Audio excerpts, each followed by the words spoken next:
The stick represents a sword, machete, a bolo. So when you go like that, a good reference for the cutting is the knuckles over here. That's the cutting according to the sharp edge of the sword or the machete. So you go like that. And when you go the other way, your reference is this, so you're turning it around as opposed to coming sideways like that. Another way that it kind of makes sense is that when you go like that and you hit something, this is your weak side. So it goes like that, but if you turn it like that, now it's harder for whatever you're hitting with to get off or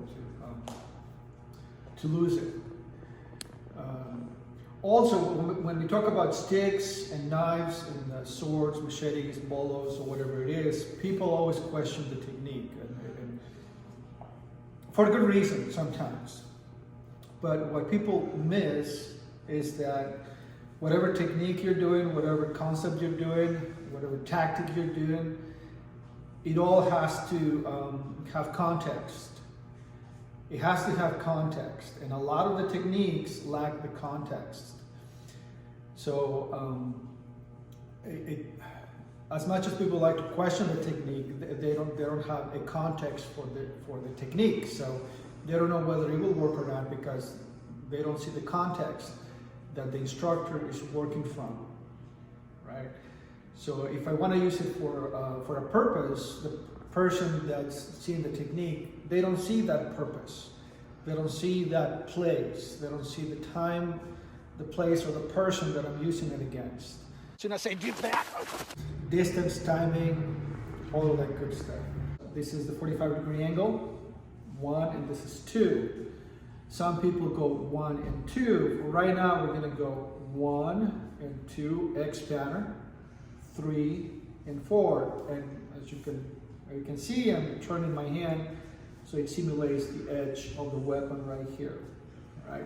5, most of the, not most of it, but a lot of the counting in different systems, a lot of them have this one as number 5. The rest of them have variations all over the place, but 5 is very common. So 1, 2, 3, 4, 5, right? 6, 7, 8, 9, 10, 11, and 12. And like I said before, this is just the count. This is just the count, right? If I go like this with a sword, the target and the emphasis that I put on the move is different than if it was a strike with a stick. With a stick, we like to hit with the end of the stick. It goes faster on the end of the stick, so this is what we like to hit with. Most likely at bone. When we use the sword, we go with more of the surface of the blade, and we go more for flesh.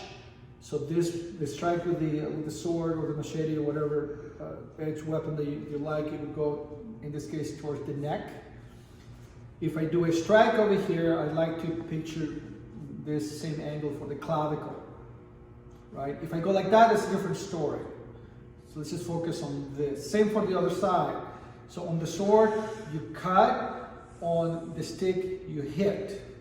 Big difference, right? 1 and 2. This is for the middle section, right? Kind of like the belly area. Straight across, straight in. And I'm not going to measure where that one goes because it gets kind of graphic, right? And then this one goes over here. It could be to the ear, to the eye. This to the eye, right? And then this one goes straight to the top of the head. And then it goes to the knee, and this one is kind of interesting. It goes inside the leg and it cuts. And again, I'm not going to go into details on that.